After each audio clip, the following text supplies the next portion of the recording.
Welcome, Duke alumni and friends, to this session of the Duke Alumni Forever Learning Institute, an interdisciplinary educational program organized into a set of thematic courses. I'm your host today, Tish Futrell, the Director of Academic Engagement on the Lifelong Learning Team. Thank you so much for joining our program, Food Puzzles, Agriculture, Climate, and Solutions. This program is part of our theme, Food for Thought, which examines the many facets of our relationships with food through scientific, cultural, policy, and health lenses. Today's program is the third session in our Food for Thought series that will explore what can be done to improve access to nutritional and affordable food. Joining us today as our host and moderator is Andy Dillion. Andy is the president of the Duke University Alumni Board of Directors and a member of the Duke University Board of Trustees as an observer. Andy is from Houston and a summa cum laude graduate of Duke. Andy earned his JD from the University of Pennsylvania Law School, and he was elected to the Duke Alumni Board of Directors in 2018 and has served on the executive committee since 2020. He serves as the vice president before being elected to the president. Andy is a shareholder at Nathan Summers Gibson Dillon, where he advises clients on real estate, finance, and corporate matters. Welcome to the Forever Learning Institute, Andy. Thank you, Tish. It's a pleasure to be here. I've been a longtime fan of FLI programming, and it's very exciting to be part of it today. I'd like to welcome Professor Maiken Mikkelsen and Professor Norbert Wilson. Professor Mikkelsen is the James N. and Elizabeth H. Barton Associate Professor of Electrical and Computer Engineering, and Professor Norbert Wilson is a Professor of Food, Economics, and Community, and the Director of the World Food Policy Center at Duke. Welcome, Professor Wilson. Please share with our audience some insight about your background as an agricultural economist and how you became the director of the World Food Policy Center at Duke. Great. Thank you so much. And Andy, it's really good to see you again, even though we're not in the same physical space. I have been at Duke for the last 4 years. I am actually split between both the Sanford School of Public Policy and the Divinity School. And I think my colleague Norma Bursba spoke a few sessions ago. I am an agricultural economist, which means lots of different things, but I am interested in the economics of food and agriculture. My early work was on food policy, particularly Farm Bill and dairy policy. But over the last few years, I've been moving more into issues around food access, nutrition, food security. Um, when I was recruited to Duke, I was also recruited to participate in the World Food Policy Center by the former director, Kelly Brownell. And upon his retirement, I was asked to serve as the director of the World Food Policy Center. And for the folks on this webinar, I would encourage you all to look at our website at the World Food Policy Center. We have a podcast that I think would be of interest to many of you. Thank you, Professor Wilson. And I am a subscriber and a big fan of your podcast, so thank you for that. It's always interesting. Professor Mikkelsen, please share with us a little bit about your background and your research about imaging the world for agriculture and crop yields to feed the world. Thank you so much for the introduction. I'm Maiken Mikkelsen. I'm a professor in electrical and computer engineering and physics as well.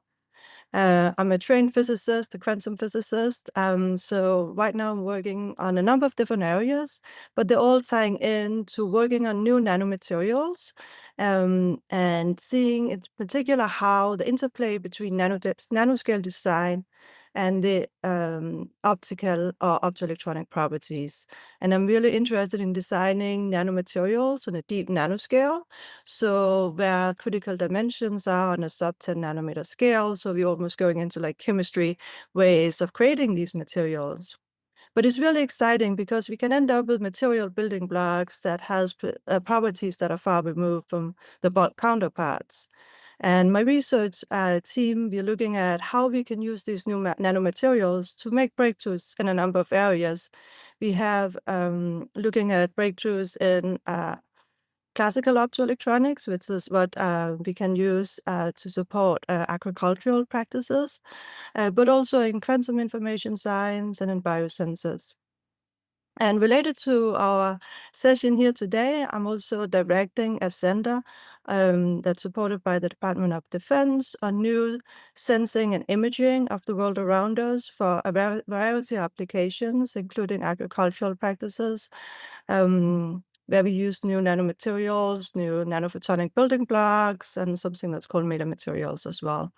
And I'm also supported by a grant from the Gordon and the Betty Moore Foundation, specific on precision agriculture and how that can support the overall environment and agricultural practices. Thank you. Terrific. Thank you. So you just mentioned the term precision agriculture, which was something I was unfamiliar with until you and I chatted yesterday. Could you please give us some background for all of our viewers what precision agriculture is and how it can be used in the agricultural industry? Yeah, absolutely. Thank you so much for that question. So it's a really interesting term that was I really enjoyed learning about as well. So the idea is that we can observe and measure agricultural fields and extract data for these fields, and then use this data to inform our decisions of what parts of the field might need more water, fertilizer, pesticides, or less if there's an um, insect attack, if there's something happening in the field. And what I realized was that it's something that's uniformly really desirable to have technologies that can measure these fields, and as well as other things around in the world, but that it's technologically really challenging to do. And currently the instruments on the market are costing around $100,000 or more and are bulky and hard to put on planes. So the idea is that we can get a lot of information about fields around us and crops if we take an image that also has wavelength information beyond the visible spectrum. So we're used to our cell phone, right? We can get a nice, quick little picture, but we're just getting visible information. However, if we can also get good information beyond the visible spectrum in wavelengths, we can get what's called a spectral fingerprint, and that can give us unique information about the materials and crops that we're looking at. And taking that data can then inform our decisions of agricultural practices. Thank you. Thank you. That's fascinating. And so the topic of today's discussion is food puzzles.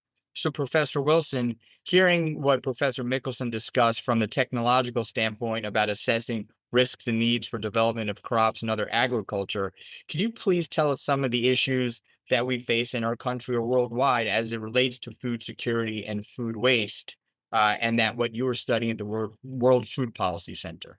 Great. Thank you so much. And it's really cool to be on the panel with you, Professor Mikkelsen, because there are some interesting connections and we've never met. So I'm excited to share some of the things that we're thinking about. Um, I'll start off with food waste, which in the United States, nearly 30 to 40% of the food that is produced in this country is wasted or lost. And I'll use these two terms, food waste and food loss, because they represent different ways food ends up not being used in the intended purposes. So when we talk about food loss, that's actually at the farm level, typically. It's food that is produced that for whatever reason never makes it to the consumer. Maybe it's not harvested because it's too costly to go in to hire labor to come to retrieve that food. Maybe pests or other problems cause the food to go bad before harvesters could go through. So food loss is something that happens in the field. And when we think about this issue on a global basis, food loss is a bigger challenge for folks working in developing countries than it is in countries like the United States or Europe. However, food loss does occur across the board, and not because people are careless, but because the systems that we have in place aren't perfect. And actually, precision agriculture may provide some really important ways to better help farmers know when and how best to harvest those crops. So this is exciting to actually have that conversation in this discussion. So food loss is at the farm level for the most part. Food waste occurs typically at the retail level and at consumer level. You and I waste food. We open up a box of cereal and we forget about it, and it's gone stale, and we throw it out. Those strawberries that have developed that gray mold, we toss it. That's a lost opportunity. And food loss is important. Excuse me. Food waste is really important because of the greenhouse gases that can occur from food that rots in landfills, but it also reflects the missed opportunity, the fertilizer, the water that was used, and the production of those products that ultimately doesn't end up in the places where it needs to be. So we could have used those resources differently. This is an important conversation when thinking about greenhouse gas emissions and actually well-being. I'll never forget, I was giving a speech in Virginia and about these issues, and a farmer came up to me and raised this concern not about climate. His concern was, I put a lot of time and effort into this crop, and to think that it gets lost or that it doesn't get consumed is actually disheartening. And so there's if you will, a moral concern about this beyond the climate concerns. So this is food loss and waste. As I said, 40% of up to 40%, according to USDA, is lost before it gets to the final consumer. This food, when it's redirected, food that might be wasted, can actually be a method to help feed individuals who are struggling with food access. So if you think about food banking in America, those organizations that collect food and distribute it to individuals in need, that traditionally has grown from foods that were produced and didn't have a final consumer. And so they were able to access those products. Food banking is much more complex than that, but that's the critical part or the traditional part of how we actually help feed folks in the food banking system. Now, I want to explain who's going there. Individuals who are experiencing food insecurity. And so food insecurity is a measure of an inability to access food or to actually have concerns about accessing food. When we talk about food insecurity in the United States, I want to be really clear. We're talking about something that looks uh, qualitatively different than what we were talking about in conflict zones or in places where crop failures lead to people experiencing stunting and wasting. But they are related ideas. And so in the United States, about 13.5% of US households experience food insecurity. That is, over the calendar year, they're saying that they're having difficulty accessing food. Um, Food insecurity is often associated with, and I want to be careful not to say causes, but is often associated with a number of negative health outcomes in terms of general health and cardiovascular and diabetes and other diseases related to diet.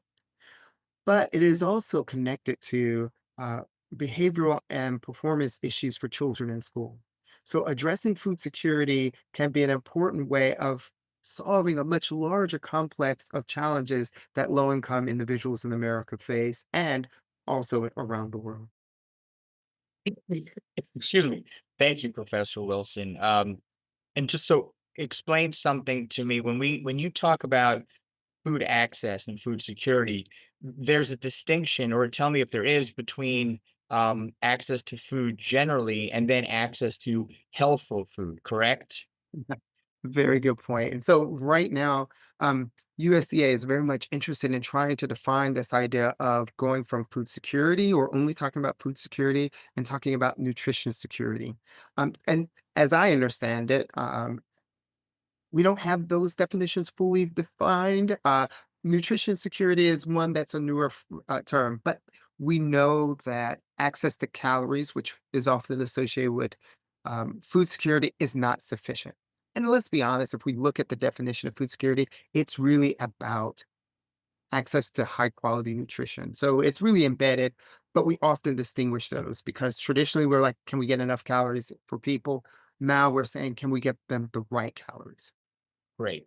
So, Professor Mikkelsen, hearing Professor Wilson talk about issues facing food security and food access, Tell us a little bit how the technology that you were working on can help us understand processes for food safety or for water safety, and related issues to perhaps increase higher yields or better yields, or food that has maybe a little bit of a longer shelf life to get from harvest to the consumer. Yes, thank you so much for this question. Yes, I think it's very important and very interesting to hear from Professor Wilson on these severe issues of access to food, right, and food insecurity, especially also around the world. And that's where some of these technologies have not been implemented at all. So this is where we talk about doing for precision agriculture, we use cameras that are called hyperspectral imaging cameras. Hyper meaning that it can take information across a broad wavelength range. And that's the type of cameras you need. And as I mentioned, they're really expensive. So that's something that we are working on and other people are working on around the world, is trying to make this all in chip. We're using some small nanoparticles that can create, where we can just print different color filters directly on a chip, and then we can have detectors, so we can detect these different wavelengths of interest.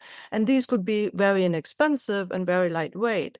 So what the hope is that these technologies, as a scientific community together, would be able to be employed around the world, and also in low resource settings where this could really increase crop yield. That could be very significant. So we're really excited about that. I think there was a second part to the question about food safety and water safety. So it's pretty interesting that these imaging technologies could also have a significant impact here. Because as I mentioned, we have these spectral fingerprints that can tell us about the crops, but they can also tell us about if food has gone bad, or if there's an infection in the water plant. So we could imagine if we could have these inexpensive cameras. Some of the more expensive cameras are actually already employed, so it's not entirely new, but there's really a roadblock in widespread applications, and in particular in lower resource limited settings. So this could also tell us imaging about food safety and water safety as well. So this could be really critical and could potentially extend the shelf life, right? Because you are knowing when the shelf life, knowing when is it not safe to eat these foods anymore. So we're really excited about the applications across that space as well.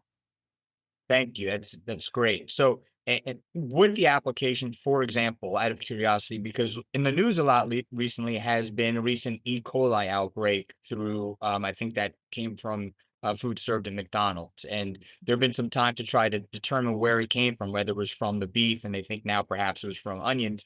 Is that a place where, for example, precision agriculture could be used to either locate the E. coli sooner, or source, or how would this technology interact with the food we're eating today? Yes, thank you so much for that question. So you could imagine using the same technology, these hyperspectral cameras that could be employed for precision agriculture, could in the same way, in a similar manner, be applied for food safety and water safety. So you can imagine maybe in commercial food processing plants or refrigerators that you could have some of these cameras installed that could image and see there's a spectral signature. If an E. coli bacteria is growing, it will change how it's absorbing and reflecting light. So it's pretty amazing to think that these spectral signatures are that strong, but it's already well known how the spectral signatures are looking. We have big indexes, that's well known, but having accessible technologies to measure that is what has been the roadblock. So it's exciting to see applications across that space as well. That great. That is exciting. So, Professor Wilson, hearing now from the technology side, and we know that AI, and this is all a growing industry that is changing what we do. Right now, we're still very dependent on the human interaction to make sure these things work and are used. Can you talk to us about how we're addressing some of these concerns about food access, food security, what you all are doing at the World Food Policy to try to create some solutions around these issues? Sure, thank you. And I will also connect to some of the technology because this is a really critical part of how we can address these issues. So, in terms of addressing food security in the United States, and I will say most of my conversation will talk about the US. Obviously, these challenges are global by their orientation.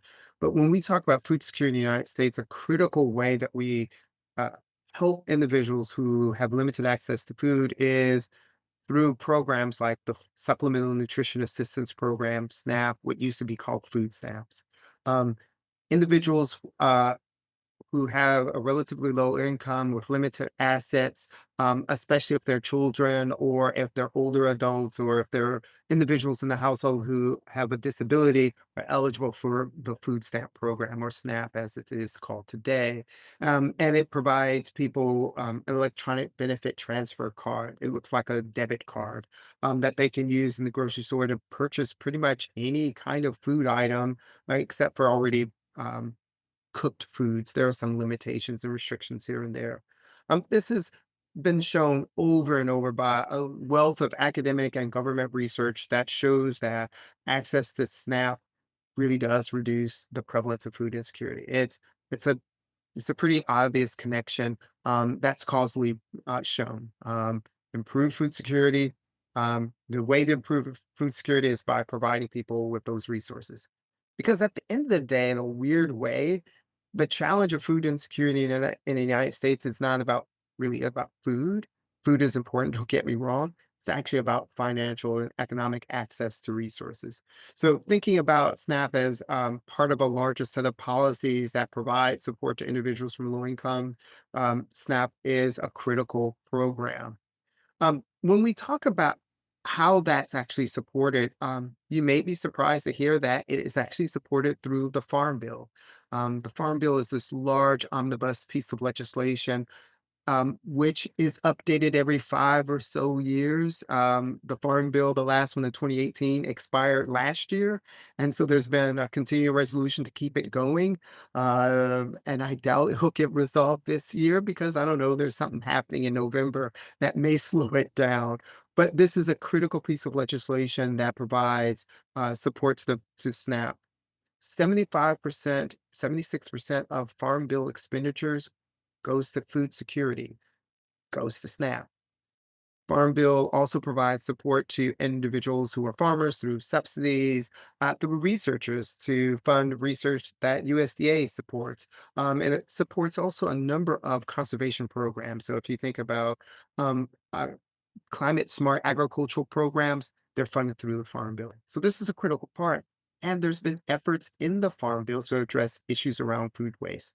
One piece of legislation that I've been sort of keeping an eye on is efforts to actually regulate date labels, which may seem like an odd thing, but there is no federal legislation or federal regulation on when you have a product that says best by or used by a certain date. And there have been efforts to actually standardize this. The one exception is infant formula. But there's enough evidence out there that suggests that people are confused by what the labels mean. And in my household, we have a saying, when in doubt, throw it out. And so these labels don't provide enough information to help people make the best choices. And this is one of the things that's so great about Professor Mikkelsen's work, because there has been some evidence to suggest that if people had products where there were sensors that could actually talk about um, viral or bacterial loads that could cause a problem with the safety of the food product, that would actually be a better signal than a label that says best by a certain date, because it depends on what you did with the product. Did you keep it out of the refrigerator for too long? What have you? So all that's to say, there are major pieces of legislation that help provide support to individuals who are food insecure. This legislation also can help with issues around food access. And there are other pieces of legislation that allow us to address these complex issues. So that's just a little bit of overview. And I can talk about some of the work with the World Food Policy Center in another question, but we're all working on some of these issues as well. Great. Thank you.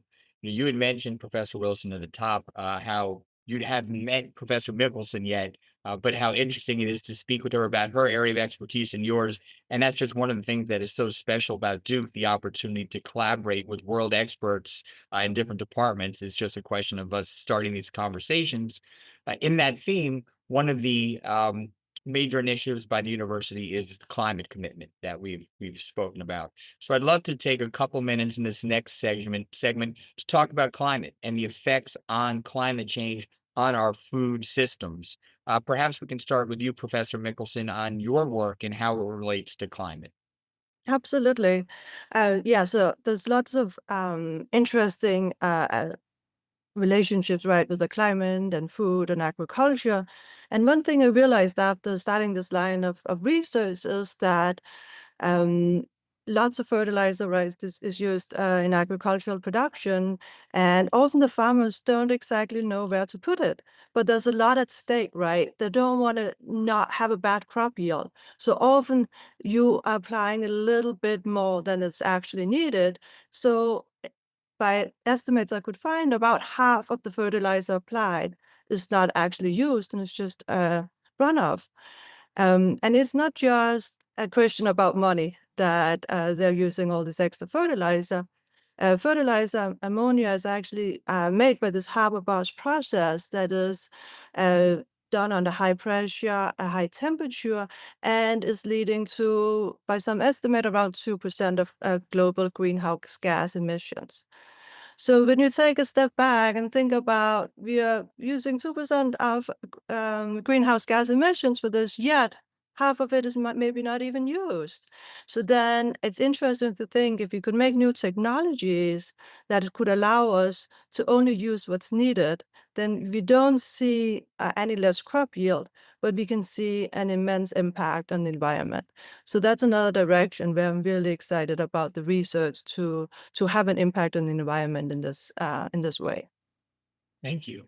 So, Professor Wilson, within your expertise, if you could tell us a little bit about how climate is affecting the work that you were doing, and then as a corollary to that, you mentioned the Farm Bill, which I think is probably one of the most significant pieces of legislation that our federal government enacts, but isn't really widely known about the implications of it. What are the climate issues that may arise in this next Farm Bill that are obstacles to the work that we're doing? Yeah. Okay. So climate has, I'll say it's a both and. So climate can affect what agricultural production looks like. And of course, as Professor Mickelson has already mentioned, what we do in terms of agricultural production has an influence on climate. And so it's a endogenous sort of interrelated challenge that we're facing. And I'll speak a little bit more on the work I do on food waste, which is one of the ways that we see climate, the effects of climate through agricultural production, or at least with the food system. If we could reduce our food waste, we could actually reduce the production of some greenhouse gases, particularly methane, which is one of the more potent greenhouse gases that comes from the decomposition of agricultural products. So when it goes into the landfill, it creates this methane.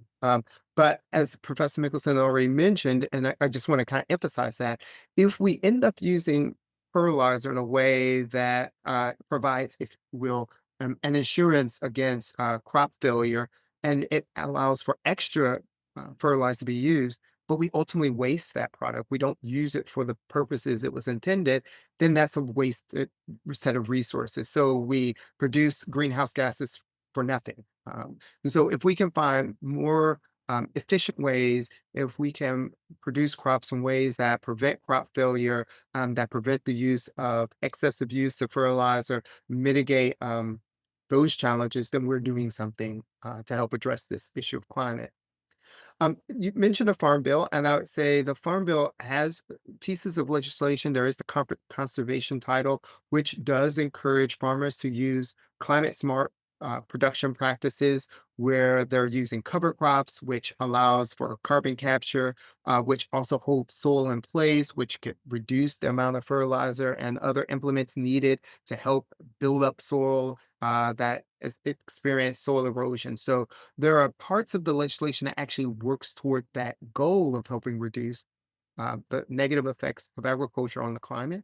But there have been some concerns about the way the Farm Bill has existed over time, where there have been policies to encourage agricultural production, where there are subsidies to farmers, monocropping, and other practices that don't always benefit sort of the climate have been a part of the Farm Bill for some time. And so there are ways that the Farm Bill has been adjusting, that the legislature, the Congress has adjusted the Farm Bill to try to address these issues, but there's still places to go there. So it's not a completely resolved issue.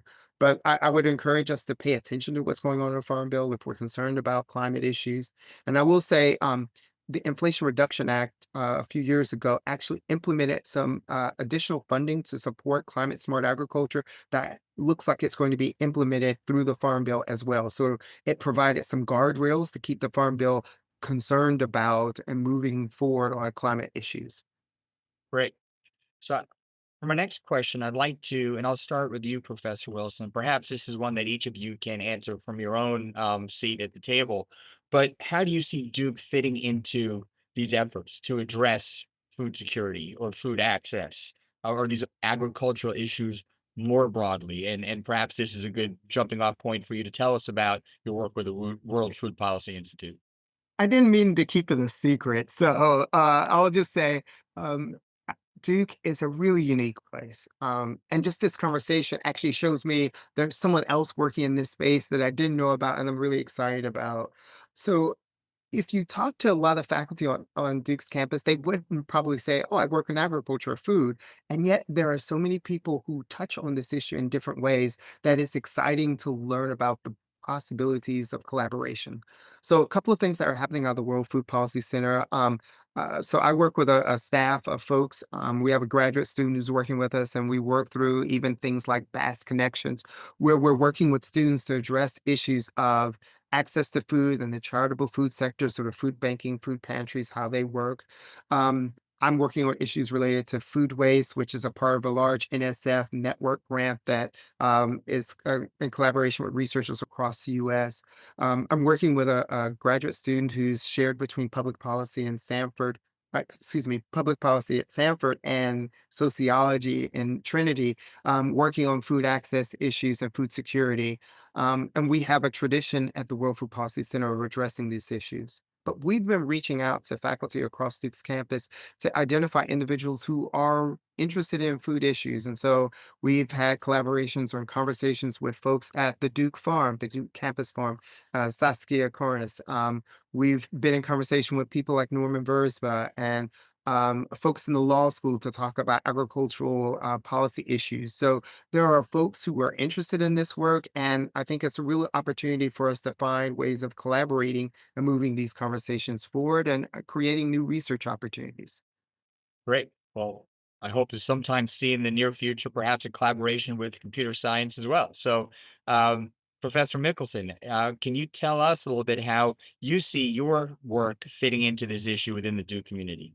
Absolutely. Yes, it's a wonderfully collaborative community. So we're fitting in multiple ways. We're working with chemistry also on different directions and attacking food and climate change, with seeing if we do more efficient catalysis and using our nanomaterials, nanoparticles in that direction.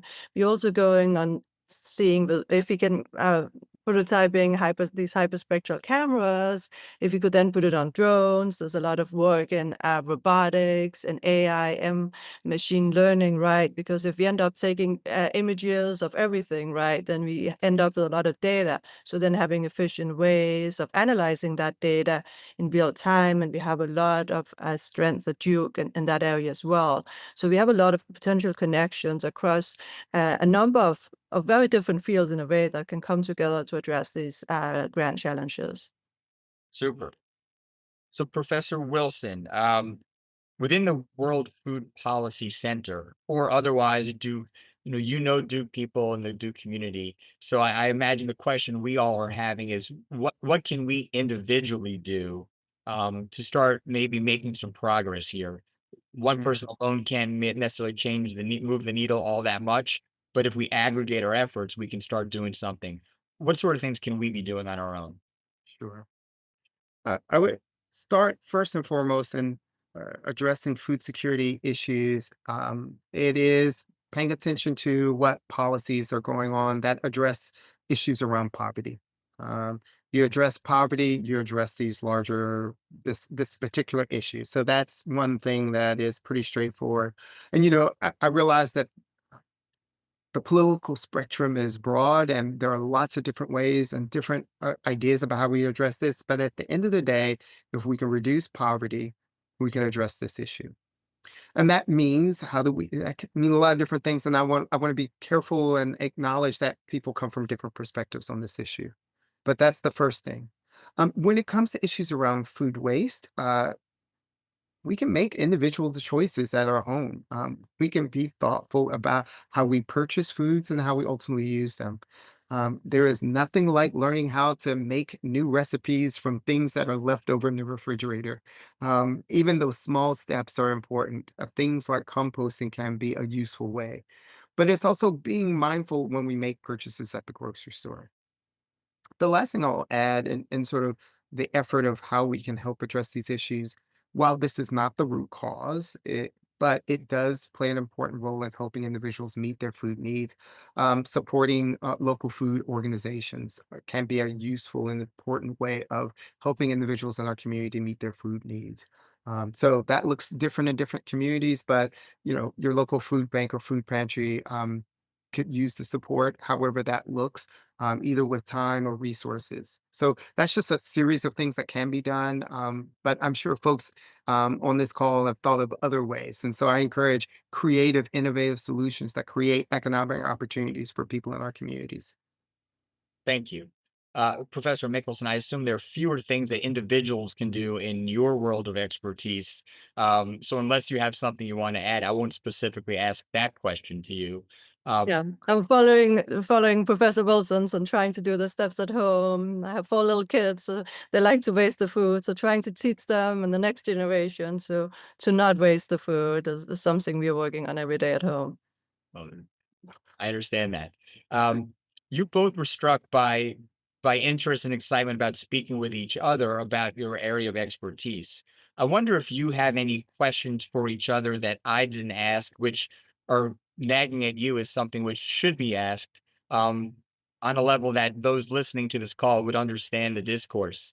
If not, we can move on. But I think that would be really interesting to hear what you thought through this conversation. Well, I'll raise this question, and I'm super excited to hear about the work that you're doing in precision agriculture and the creation of these sensors. I've been interested, how would that look, particularly in the U.S. context, in using these sensors to better detect crop maturation? One of the reasons that crops are wasted or lost is inability to keep the sort of harvest at sort of the harvest time consistent. So you need to bring in labor to take care of a crop that's maturing, but you may be missing out on that opportunity. Are there ways of thinking about the sensors to adjust the watering or fertilizer or other inputs to better harmonize the harvest time and to help manage the labor challenges? That's a very interesting question. I would imagine so that there might be ways that you could control, like seeing the plants. It's like, oh, I can wait a little bit when I apply the fertilizer. I'll wait a little bit with the water, such that we can stagger the time that we need to do the harvesting. And it's pretty cool. You can imagine how these sensors, they are actually very expensive, like tractors, where they have these mounted already. So it's scanning the field and in real time, it's giving you feedback back, right? So imagine more widespread use of that. You can also put the sensors on drones, so you could like fly that across the field to see like, okay, which parts of this field is it most urgently that I harvest first, instead of like the whole field looks like it needs to be harvested about now, right? So it might be able to tell you a more fine grain version of that could help address the labor challenges as well. Oh, this is great. Thank you for that. I think that being able to help farmers make those fine-tuned decisions could be an important step forward for helping avoid that food loss at the crop level. Yeah, at this time, as we finalize this Q&A portion, I would invite anybody who's on the call who have questions you'd like to be asked to put them into the chat at this time, and we'll try to address those as well. Um, so the first one is directed for Professor Wilson. What could be the major grocery store chains in the U.S. that do a better job to decrease food waste or help with food security? I think you're on mute, Professor Wilson. Oh, no, no, no, no. You would think after all this time I would know how to unmute. I don't have a good answer for which grocery store chains are doing a better job of this. I have seen efforts across the grocery retail space of different retailers who are trying to do this. So various grocers are have experimented with programs like ugly produce and trying to sell them. Um, Others are part of, for example, the Grocery Manufacturers Association, which has changed its name to I'm forgetting the name is altered, but they were dealing with efforts to standardize date labels as an industry standard as opposed to federal legislation. So I would argue many of the grocery stores are working towards this goal. They recognize it because it's a cost to them. It's sales that they don't get, and so if they can reduce it, they have a real incentive to actually reduce food waste. So I can't say one is doing more than another, but multiple grocery stores are thinking about this issue. Great. Thank you. And again, if anybody has questions you'd like to ask, please put them in the chat and we will try to get to them. In the interim, Professor Wilson, if you could help me understand something, question about farming. And we know that certain crops are subsidized by the government, right? And so there might be a financial incentive to not grow farm to table type foods. I've recently read something, whether it's true or not, I haven't checked it, but that it's easier to get farm to table food in major cities than it is if you live in Iowa because there's so much corn being grown for ethanol. Whether that's true or not, I'll let you say. But what sort of things are being done or considered, whether the farm bill or otherwise, to try to encourage more production of food for people to eat that's helpful right to the table? Yeah. There have been a number of efforts to expand, if you will, fruits and vegetable production. I think that's really what we're often thinking about in this space. And so there are some particular funding mechanisms that USDA has, like the specialty crop uh, program, which it is interesting. We consider fruits and vegetables specialty crops, but that is just an interesting title. And so it's efforts like that that can help with research and development to encourage uh, innovations in crop production to allow for those products to be produced and that they become more accessible for all consumers by trying to lower the price through that improved production. There have been a number of efforts to encourage particularly low-income individuals to access fruits and vegetables through things like there's something called the Gus Schumacher Nutrition Incentive Pilot Program, which encourages things like double up bucks. So individuals who are on SNAP can get these benefits where they can go to a farmer's market and buy more fruits and vegetables for using their SNAP benefits. They get the double benefit from using their benefits at the farmer's market. And so programs like that are in place to actually encourage that consumption or at least purchase. And then there have been some important innovations, especially through expansion of Medicaid, to actually find food as medicine type programs, produce prescription programs to encourage more consumption of fruits and vegetables. And so by expanding that demand and creating a greater market for this, we could see more fruits and vegetables made available to folks. So that's a couple of things that are going on that I think could help improve access to food and this higher nutrition fruits and vegetables. Great, thank you. So, Professor Mikkelsen, when you talk about and tell us about some of the research and some of the things that you're working on, how far away do you think we are from me having an app on my phone where I can actually look at my food and determine, is it contaminated? What is the shelf life of my food?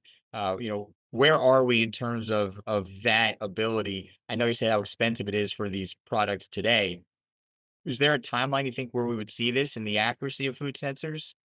Yeah, thank you for that question. Yeah, the issue with the camera and the phone, I'm loving the question because I'm actually making apps and sensors like that for detecting biosensors and cardiovascular disease. But the issue for precision agriculture food safety is that we have a silicon detector in our cameras, phones, so it's only sensitive up to about 1200 nanometers. And I think for these spectral signatures, it really goes to the mid-IR, so it goes to a longer wavelengths into the infrared. So what we probably would need is a separate camera, separate detector, and then maybe the output of that could feed into an app somehow that we could read it out that way. But you would probably need a separate detector, the way I'm thinking about it at the moment, at least. And how far out? That's a hard guess. But a lot can happen in 10 years, so why don't we keep our fingers crossed for that? Yeah, sounds like the more likely is that major grocery stores would have them in place first to know when to remove food from the shelves. But the thing is that that could be quite inexpensive, but yes, that's where you would put it first. But you could imagine refrigerators at home, that these types of things installed. I just think it might be a little bit harder to have it directly on a smartphone, so it might have to be a little bit more of a standalone situation. Thank you. Professor Wilson, what are some ways to get farmers more engaged and excited about these programs? This is a question in the chat. And how do we incentivize that behavior, whether it's sustainability or other actions to kind of align with best practices in terms of not necessarily politics, but best practices with providing healthful food for people at an affordable rate? Mhm. I'll mention this a couple of different ways. So I had an amazing undergraduate student from the Nicholas School, Sam Schultes, who did um, her honors thesis on talking to farmers about their interest in participating in gleaning. And I mention this because one of the things that she was really interested in was how interested were these farmers in gleaning to reduce greenhouse gas emissions or to, for environmental or sustainability concerns.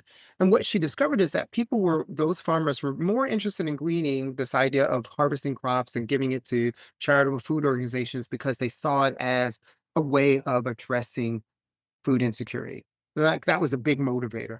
But even though that was the big motivator, it had this side benefit of helping manage issues around uh, the negative effects of production that may lead to greenhouse gas emissions. So I think it's important to think about what are the things that farmers really are concerned about in that particular case. And it was a small sample. It was a qualitative study, but it did show that interest in providing access to food to their neighbor was a critical thing with this side or attendant benefit. When we think about the larger set of policies of climate smart agriculture, USDA has put in financial incentives to encourage this effort to say, if you want to use these smart technologies of cover crops, and I'm not necessarily talking about really super complicated technologies, but cover crops or different farm practices, we will provide you some support through loan mechanisms to encourage that to occur. So there are financial incentives to encourage more climate conscious agricultural production practices. Um, and so I think it's about the expansion of those and also providing the technical assistance. And some of these programs provide that. That is helping farmers understand that this is something that they can actually do and that it's worth their time and that it's not going to harm their yields or their bottom line. At the end of the day, these are business people. They are trying to make good decisions that will allow them to keep their farm afloat, not only for today, but for the future. And while they're also concerned about feeding their community. So it's about helping farmers see the benefit, providing that financial support if we want to see that behavior, and then also providing the support so they can make good decisions when those technologies are being offered. Great, thank you.